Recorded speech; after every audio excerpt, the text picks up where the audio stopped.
All right, team, listen up. Let's talk about release planning. You know, in tech, the way we talk about the future isn't just grammar. It's our entire workflow. Get one word wrong, and a solid plan can just turn into total confusion. He's so right. A simple will instead of going to can be the difference between a promise and a concrete plan. So today, we're going to dive into the grammar of future time, so your communication can be as precise as your code. Okay, so you hear this in a stand-up meeting. We're deploying on Friday. See, that's not a hope or a maybe. It's a definite, arranged plan. It's already on the calendar and the whole team is committed to it. Now listen to this one. We're gonna finish testing tonight. It feels a little different, right? This is all about a planned intention. The team has talked about it, and we've decided this is the goal. It's a firm plan for sure, but it's about our intention, not a fixed calendar appointment. And what about this? I'll help you fix the last bug. That's me noticing a teammate is blocked right before a big deadline. It wasn't planned, it's an offer I'm making right now, a decision I made on the spot to solve a problem. So did you catch the difference in all that? We're deploying, we're going to finish, I'll help. They might seem interchangeable, but they're not. And choosing the right one has a huge impact on your team's clarity and professionalism, especially when you're in a fast-moving sprint. Okay, so let's really break down that core choice you're making every single day. Will versus going to. Think about it. In any sprint, you're either following the plan you already made or you're reacting to some new bug that just popped up. Your language has to show which one it is. This chart breaks it down perfectly. I like to think of it as before the moment versus in the moment. So on the left, be going to is for all the plans and intentions you've already made. And on the right, will is for those spontaneous decisions, offers, and promises you make right now. Right, so going to is your go-to for talking about the plan. We are going to deploy the update after testing. That's a standard plan step in pretty much any sprint, right? You also use it when you have really clear evidence. Like, if you see the server logs filling up with errors, you'd say, ah man, it's going to crash. Now, will is all about the immediate. A developer sees a bug and in that very instant decides to take action. I will fix it. It's also for promises, like I'll send you that report today, or for general predictions that are more based on your opinion, like I think this update will improve performance. Okay, let's talk about risk. I mean, not every task is a 100% sure thing, right? Sometimes the network is unstable, or a new dependency feels a little risky, or you just have no idea how a client is going to react. Your language has to communicate that uncertainty clearly to the team. Yeah, the key here is to think of it like a confidence meter. When you're 100% certain, you use will or is going to. Simple. If your confidence drops to, say, about 80%, you just soften it with probably.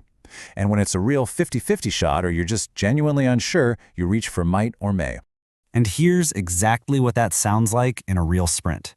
It will work. That's pure confidence. The deployment will probably take 10 minutes is a really solid estimate, but it leaves a little room for small hiccups.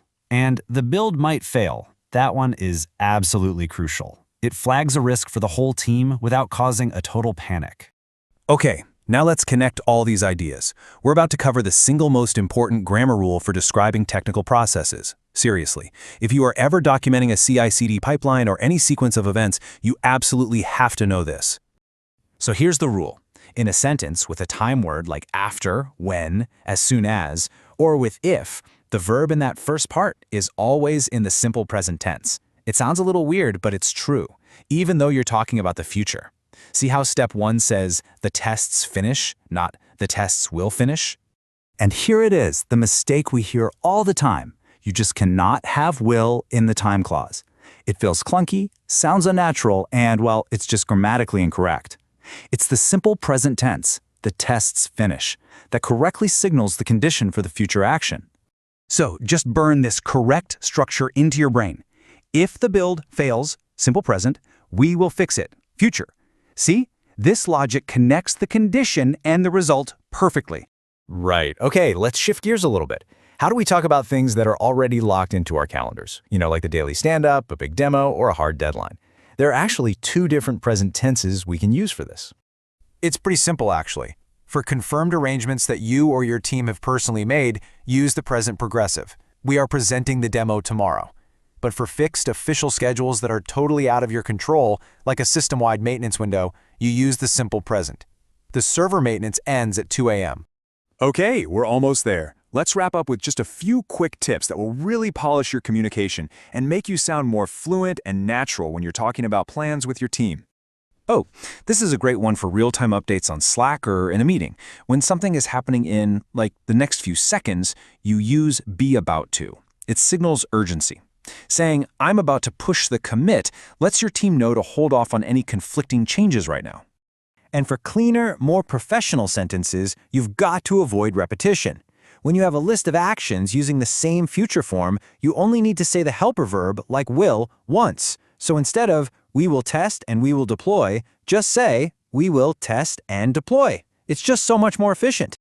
All right, that was a lot, I know, but it is so valuable. Let's treat this like a sprint retrospective and just quickly go over the key takeaways from this whole explainer. Okay, here's your cheat sheet.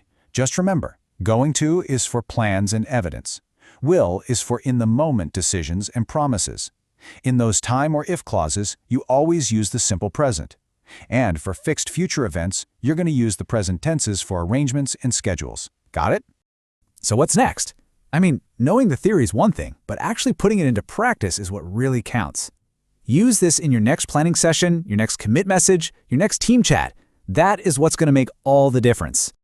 And here is your final challenge to really lock this all in.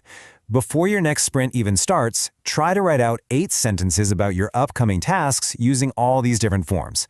This is truly the fastest way to build that muscle memory you need to make these clear, professional choices automatically.